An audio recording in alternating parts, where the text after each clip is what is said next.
निशा की सास अंधी थी, वो ठीक से देख नहीं सकती थी। लेकिन शादी के बाद, माँ जी खाना खा लीजिए, और हाँ मैं आपको दवाई दे रही हूँ, वो भी खा लीजिए। नहीं नहीं बेटा, तू बस खाना बना ले, मुझे अंदाजा है मैं खुद ही खा लूंगी सब कुछ। रोज सुबह निशा की सास की आदत थी। निशा बेटा, सब्जी दे दे, मैं काट देती हूँ। अरे नहीं नहीं माँ जी, आपको चाकू लग सकता है। नहीं नहीं बहू, मुझे अंदाजा है कि कैसे काटना है, काफी वक्त से कर रही हूँ ना मैं। वैसे भी डॉक्टर ने कहा है कि थोड़ा बहुत काम करना जरूरी होता है। माँ जी, डॉक्टर ने कहा है तो दे देती हूँ आपको, लेकिन मेरा मन नहीं मान रहा। अरे बहू, काम नहीं करूँगी तो कैसे चलेगा, बिल्कुल ही अपाहिज हो जाऊंगी। निशा सास को वो जो काम बोलती वो करने दे देती है।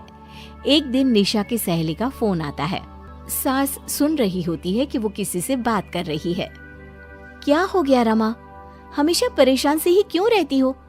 आ जाओ ना कभी मेरे घर पर। अरे नहीं रे, तुझे परेशान नहीं करना चाहती हूँ। मैं जानती हूँ तेरी सास अंधी है। अरे कैसे मैनेज करती होगी तू अकेले? मेरे घर में मेरी सास कोई काम नहीं करती। मैंने तो इनको साफ कह दिया है कि काम करेंगी तो ठीक है, नहीं तो इन्हें वृद्धाश्रम छोड़ आऊंगी। निशा की सास सहेली की बात सुनकर डर जाती है। वो बिना निशा का जवाब सुने वहां से चली जाती है। सास के जाने के बाद निशा कहती है, अरे नहीं नहीं, मेरी सास तो पूरा काम करती है। वो सब्जी काट देती है तो मैं छोंक देती हूँ, वो आटा गूंथ देती है तो मैं रोटी बना देती हूँ। अरे माँ जी तो झाड़ू भी इतना अच्छा लगाती है कि किसी को लगे ही नहीं कि किसी अंधे इंसान ने झाड़ू लगाया होगा। तू तो किस्मत वाली है। अरे मेरी सास के तो सारे अंग ठीक होने के बाद भी मगरमच्छ की तरह पसरी रहती है, सारा दिन सारी रात। अरे पता नहीं बुढ़िया को इतनी नींद आती भी कैसे है। खैर, वक्त बीतता है और एक दिन निशा मोहल्ले में पति के साथ जा रही होती है कि सास की सहेली मिल जाती है। अरे आंटी कैसी हैं आप? कहाँ जा रही हैं? तुम लोगों के घर ही जा रही हूँ बेटा, तेरी माँ ने बुलाया है, कह रही थी बहुत जरूरी काम है।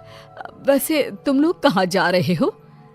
हम मेरे मायके जा रहे हैं। अच्छा, आप मम्मी जी के पास रहेंगी तो हम लोगों को कोई चिंता भी नहीं होगी।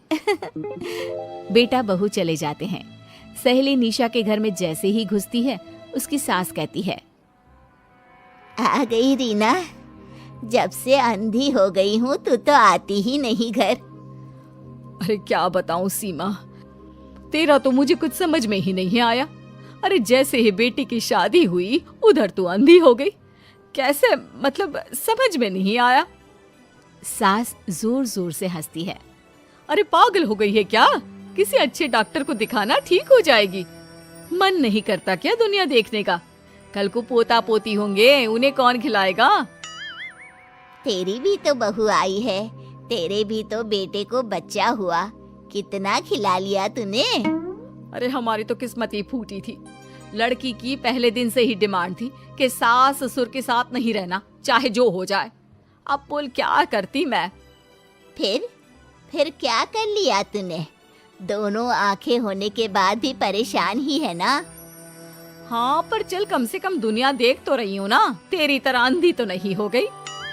निशा की सास शांत हो जाती है। उनकी आंख से आंसू गिरने लगते हैं। अरे अरे रो मत, क्यों रो रही है? वैसे भी दुनिया में ऐसा कुछ नहीं है कि जो देखा जाए। चालाक बहुएं और ऊपर से वो बेटे जिन्हें बचपन से सीने से चिपका कर पाला, वो भी बीवियों के कहने पर माँ से लड़ पड़ते हैं। तेरी गुलाबी रंग की साड़ी बहुत अच्छी लग रही है, और ये जो चश्मे का फ्रेम है ना, जच रहा है तुझ पर। सहेली शांत हो जाती है। मतलब तू अंधी नहीं है, तू देख सकती है। हाँ, तू मेरी सबसे खास सहेली है, इसलिए बता रही हूँ। मैं ठीक हूँ, बिल्कुल ठीक। अरे तो फिर अंधी होने का नाटक क्यों कर रही है? दुनिया देख ली है मैंने, देखा है मैंने कैसे सास को देखकर बहुएं रंग बदलती है। मैं अपने बेटे के बिना नहीं रह सकती।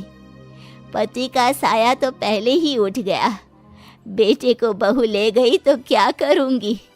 सारा काम कर देती हूँ, वो इसी में खुश है। सहेली निशा की सास को गले लगा लेती है। लेकिन झूठ बोलकर कब तक? अरे कब तक ऐसे रहेगी? थोड़ी ही देर में बाहर से बेटा बहू के आने की आवाज आती है। बस चुप कर, जो मैं कर रही हूँ बस साथ दे मेरा, नहीं तो।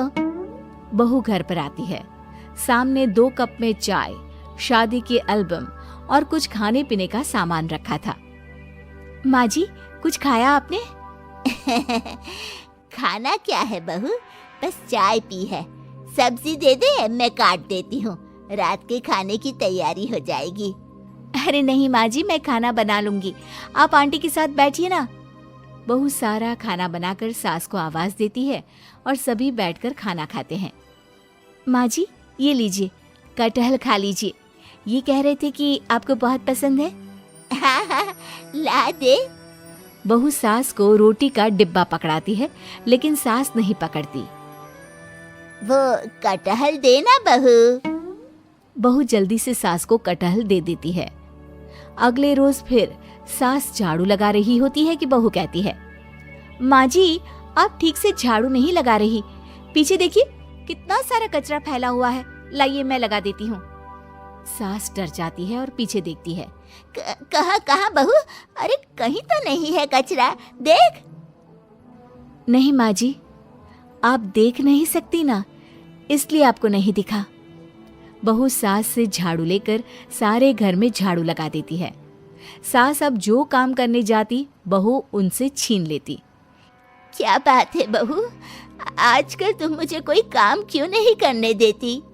माँ जी, काम ही क्या है, हम 3 लोगों के लिए खाना और 2 कमरे की घर की सफाई, ये तो मैं आसानी से कर सकती हूँ। सास को समझ में नहीं आता कि आखिर बहू ऐसा क्यों बोल रही है। वो कुछ दिनों तक सब देखती है और फिर एक दिन बहू की सहेली आती है। अरे रमा, क्या बात है, कैसे आना हुआ?